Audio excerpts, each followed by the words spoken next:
बोलिए सतगुरु कबीर साहेब की जय। धनी धर्मदास साहेब की जय। चरणदास साहेब की जय। तो प्यारी जीवात्माओं, सबसे पहले हम गुरु के चरणों में वंदना कर लेते हैं। गुरु जी तेरो भजन भरोसो भारी, शरणागत की बाह गहत हूँ भव से पार उतारो। बड़े बड़े अपराधी तारे हिंदू तुर्क नर नारी, गुरु जी तेरो भजन भरोसो भारी। गुड़ अवगुड़ ये कौ नहीं जानत, हाँ पशु मूर्ख अनारी। गुड़ अवगुड़ ये कौ नहीं जानत, हाँ पशु मूर्ख अनाड़ी। जग से भाग आए तुम शरणा, जग से भाग आए तुम शरणा, पूर्ण दीन भिकारी। गुरु जी तेरो भजन भरोसो भारी। साहेब बंदगी। तो गुरु जी तेरो भजन भरोसो भारी। तो प्यारी जीवात्माओं, आज हम सुरती शब्द योग, प्राणायाम तथा ध्यान योग का वर्णन करेंगे। जो इससे पहले हमने वर्णन किया था वहाँ पर प्राणायाम का था। तो हमने बताया कि प्राणायाम जो है ये एक संतों की अंतिम अवस्था थी ध्यान योग में। तो सुरती शब्द योग संतों का मार्ग है। वो जो सुरती शब्द योग कबीर साहब ने बताया है, तो उसका वर्णन तो हम लास्ट में करेंगे। ये ना तो प्राणायाम की भांति इसमें न कुम्मक होता है, न रेचक होता है, न शारीरिक क्रियाएं होती हैं, न श्वासों को रोका जाता है, न नाभि से हृदय में आना, ऐसा कुछ नहीं है। जैसे नाभि है, नाभि से हृदय में आना और हृदय से कंठ में आना, प्राणायाम से आयु दीर्घ होती थी। यह अधिक सफलता पर ज्योति निरंजन के दर्शन होते थे। जब प्राणायाम कर लेते थे तो उससे आयु बहुत लंबी हो जाती थी और हमारी आयु है वो लंबी होती थी, या फिर ज्योति निरंजन के दर्शन हो जाते थे। तो जीवात्माओं, मन की वृत्तियों को रोक कर ध्यान करना कठिन था। पहले बड़ी कठिनता से बड़े बड़े योगियों ने मन को रोका। तो बहुत योगी थे, उन्हें बहुत कठिनाई से अपने मन को बैठ के एकांत में 2-2 घंटे 3-3 घंटे बैठे रहे। तो कई फोटो रख लिया, किसी चीज़ पे निशाना लगाने लगे, फिर एकाग्र करने लगे। ऐसे उन्हें कई वर्षें लग गई। तो मन की वृत्तियों का एकाग्र किया। मन की वृत्तियों को एकाग्र करने पर ब्रह्म का आनंद मिला। इस आनंद में बहुत योगी अटक गए। जब उन्होंने भैया वो अपना लगाया और लगाने के बाद में जब उन्हें कुछ क्रियाएं मिली, आनंद हुआ और वहाँ पर अटके।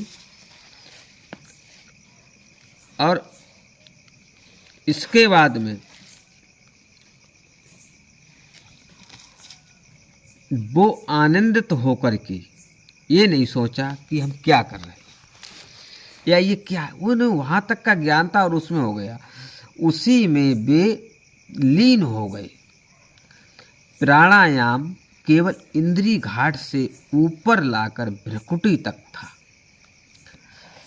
जो ये प्राणायाम होता है ये इंद्रिय घाट से भ्रकुटी तक होता है और श्वासों की गति आगे नहीं है। इससे प्राणायाम की जो हद या प्राणायाम की हद से आगे दूसरा मंडल चलता है।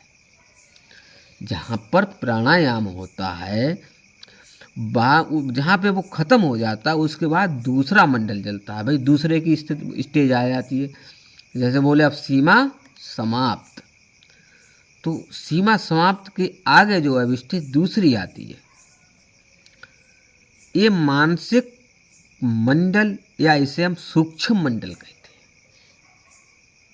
जो दूसरा मंडल आएगा वो सूक्ष्म मंडल आएगा। और प्राणायाम स्थूल मंडल में था।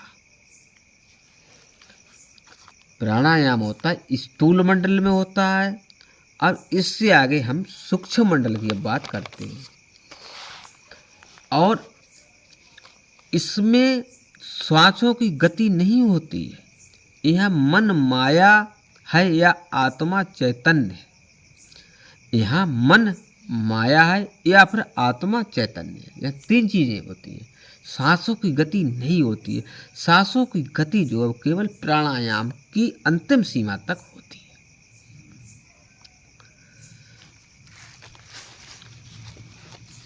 प्राणायाम में फिजिकल कंट्रोल था, यानी फिजिकल कहते हैं भौतिक कंट्रोल। अब सूक्ष्म मंडल ये मन में माइंड का कंट्रोल करना है। जो सूक्ष्म मंडल होता है इसमें माइंड का कंट्रोल करना होता है और प्राणायाम में जो है भौतिक कंट्रोल करना होता है। तो इस सूक्ष्म मंडल में पहुंचने के लिए मन की वृत्तियों को एकाग्र करना है। इसे ध्यान योग कहते हैं।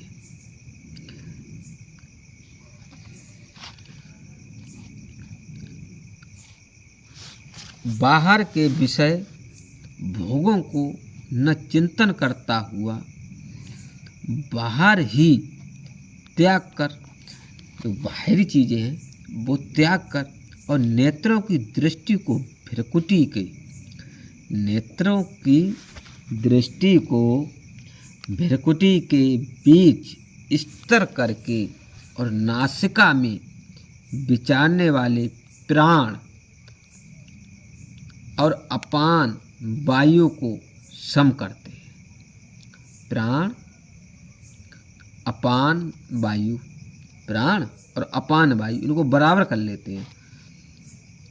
और जिस काल में ना तो इंद्रियों के भोगों में आसक्त होता है न कर्मों में ही आसक्त होता है, जब वहाँ पहुँच जाए उस काल में सर्व संकल्पों का त्यागी पुरुष योगारूढ़ कहा जाता था। तो अब हम ध्यान योग में मन की वृत्तियों को रोकना है। भाई ध्यान योग है तो उसमें मन की वृत्तियों को रोकना और मन को काबू करना, मन पर काबू पाना है। मन का अपना अपना मंडल है। यह भी अपने मंडल से उतर कर इंद्रियों के घाट में आ चुका है। फिजिकल प्लान मतलब ध्यान योग के करने वाले योगी मन को इंद्रिय घाट से ऊपर लाने के लिए मन की वृत्तियों को रोकना और दो नेत्रों के बीच भ्रकुटी पर लाते हैं। जैसे स्वामी शिवानंद महाराज ने भी यही फरमाया कि मन की वृत्तियों को रोको, मन दौड़ता है उसे रोको, बाहर से हटाओ, विचारधाराओं को रोको, ख्याल को रोको, सिवाय मालिक एक कुल के और किसी का चिंतन ना करो।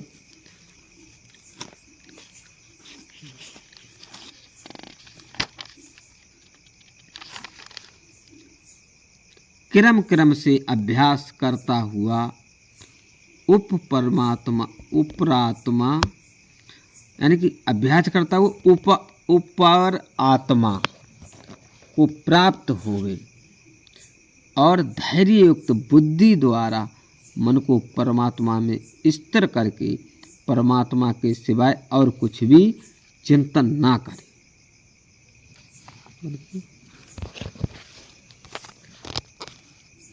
तो कितनी कठिन साधना और ध्यान से योगियों ने जिस पद को पाया था, बड़ी कठिनता से उस समय।